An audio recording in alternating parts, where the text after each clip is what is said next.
In the late 1800s, Eleanor, a young seamstress in New York, discovers an old journal hidden in her tenement building. The journal belonged to a wealthy businessman who disappeared mysteriously. It details a hidden fortune buried beneath the streets of the rapidly growing city. Determined to escape her life of poverty, Eleanor follows the clues in the journal. They lead her to the heart of Manhattan, where new skyscrapers are rising and the streets are teeming with opportunity. She enlists the help of Henry, a street-smart newsboy who knows the city's secrets. Together, they navigate the bustling streets, following the journal's cryptic references to landmarks that no longer exist. The city is changing rapidly, and Eleanor fears the treasure may be lost forever. But with Henry's help, they begin to piece together the old map of New York.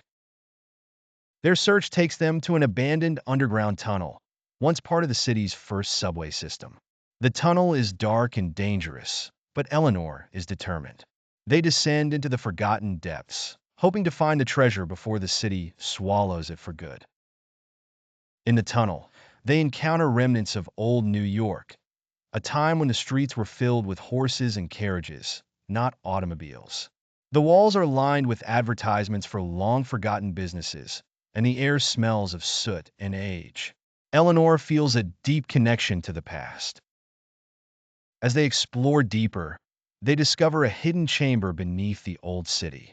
It's filled with relics of New York's early days, including a safe that matches the description in the journal. Excitement builds as Eleanor and Henry work together to crack the safe's combination. Just as they open the safe, they hear footsteps echoing through the tunnel. Someone else has been following their search, hoping to steal the treasure for themselves.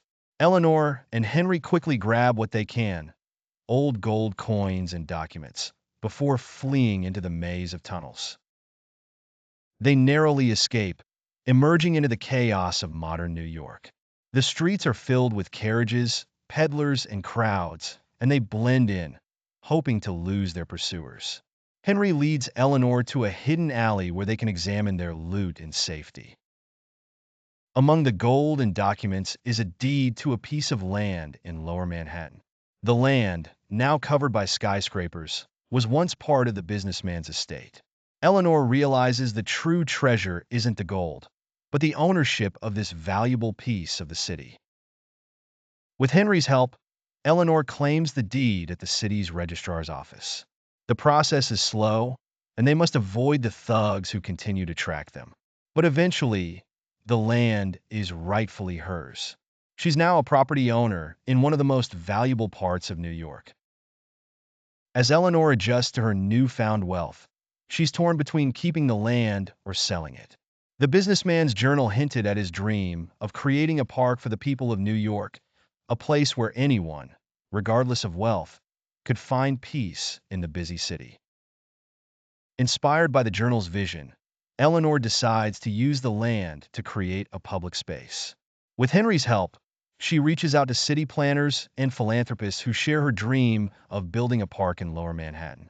The project quickly gains support from the community. Construction begins on the park, and Eleanor becomes a beloved figure in the city. The park, built on land that once held the city's industrial heart, is a symbol of hope and renewal. It becomes a place where people from all walks of life can gather, a sanctuary in the heart of New York. As the park opens, Eleanor reflects on her journey from a struggling seamstress to a key figure in the city's development. She and Henry remain close friends, and their bond grows stronger as they watch the park thrive. New York continues to evolve, but the park remains a constant. Years pass, and the park becomes one of New York's most cherished landmarks. Eleanor, now older, walks its paths daily, proud of what she's helped create. She keeps the businessman's journal close, a reminder of the past and the journey that changed her life forever.